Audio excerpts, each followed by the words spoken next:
مساء الخير. وصفة النهاردة طريقة عمل الاستريبس الدجاج المقرمش، وعملت معاه الرز الريزو بصوص الرز الريزو. وكنت نزلته الفيديو اللي فات. هسيب لكم اللينك بتاعه في صندوق الوصف.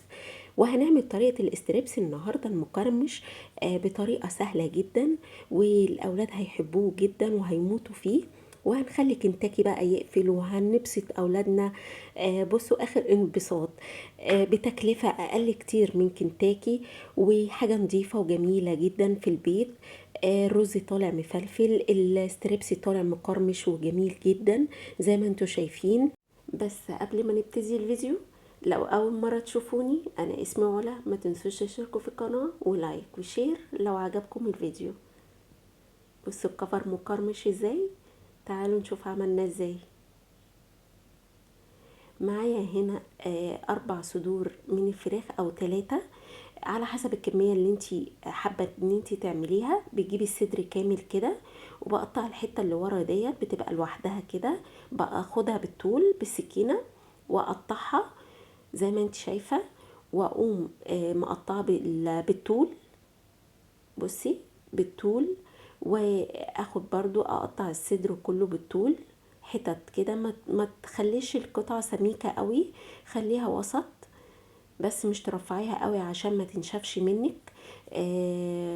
ونقطع الحته بتبقى فيه حته ورا كده، دي ملهاش دعوه بالصدر خالص كده.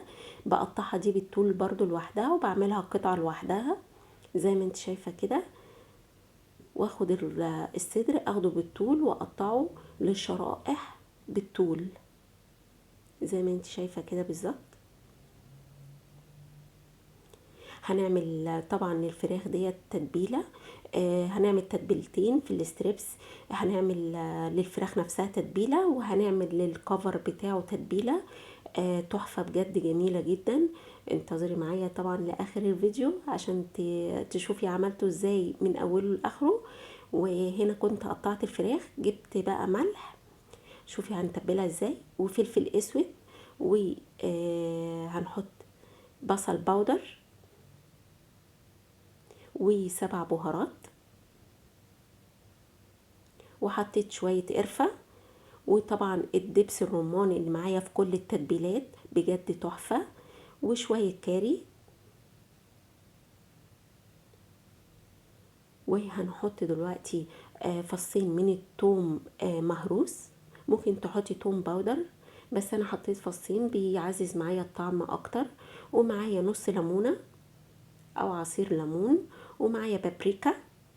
كل حاجة نص معلقة نص معلقة، وتاخدي الحاجات دي كلها بقى مع بعض كده،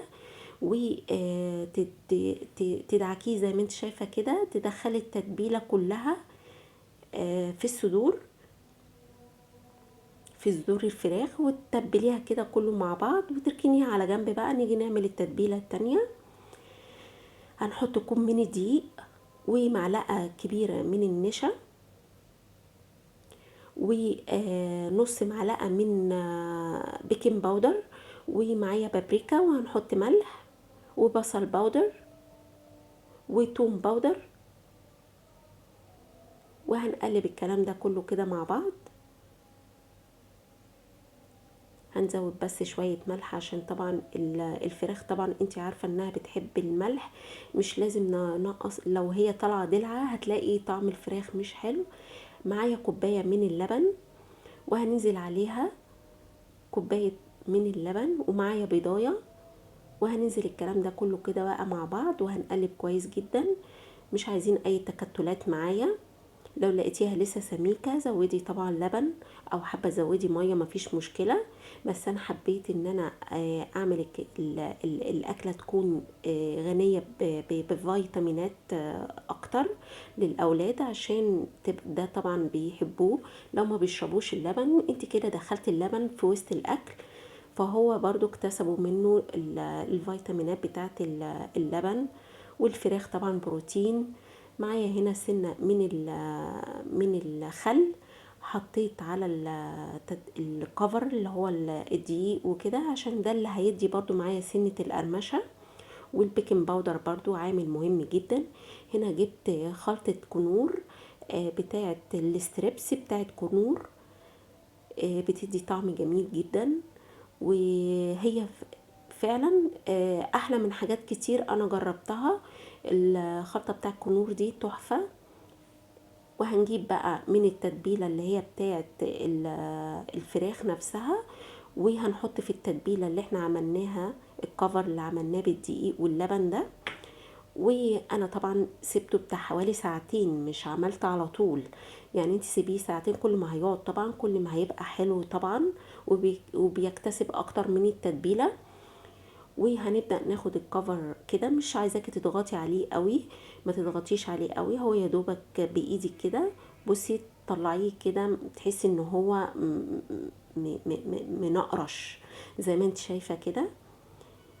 وهعمل معاكم برضو كام واحدة، وبعد كده انا اروح اعمل الكمية مع نفسي بقى.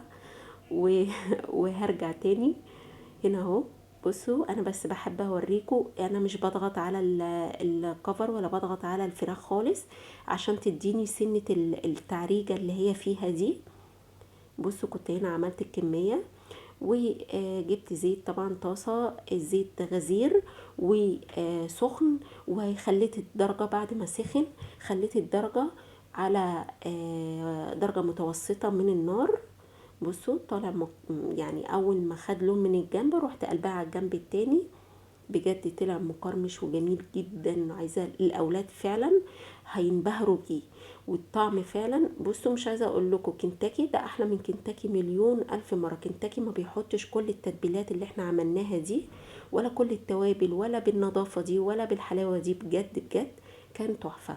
مع الرز الريزو هسيب لكم اللينك في الصندوق الوصف عملته ازاي، وحطيت فيه قطع الفراخ برضو الرز الريزو.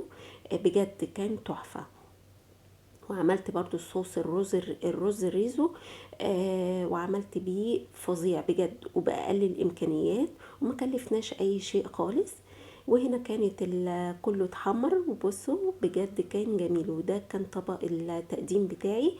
حبيت ان انا اقدمه بالشكل ده على قطع الاستريبس، قطعتها بالشكل ده ومع الرز الريزو. وحبيت ان انا اخليه لوحده.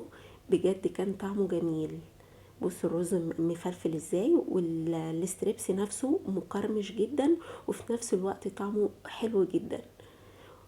وما كلفناش اي حاجة خالص، وكانت اكلة بسيطة جدا. بصوا القرمشة، انا كان نفسي تسمعوا صوت القرمشة، بجد جميل جدا. بجد عايزاكم تجربوه تقولوا لي رأيكم ايه. وبس كده، اتمنى ان الفيديو يكون عجبكم. ما تنسوش تجربوا الوصفة وتقولوا لي رأيكم فيها. واشوفكم ان شاء الله في فيديو جديد المرة الجاية. وباي باي.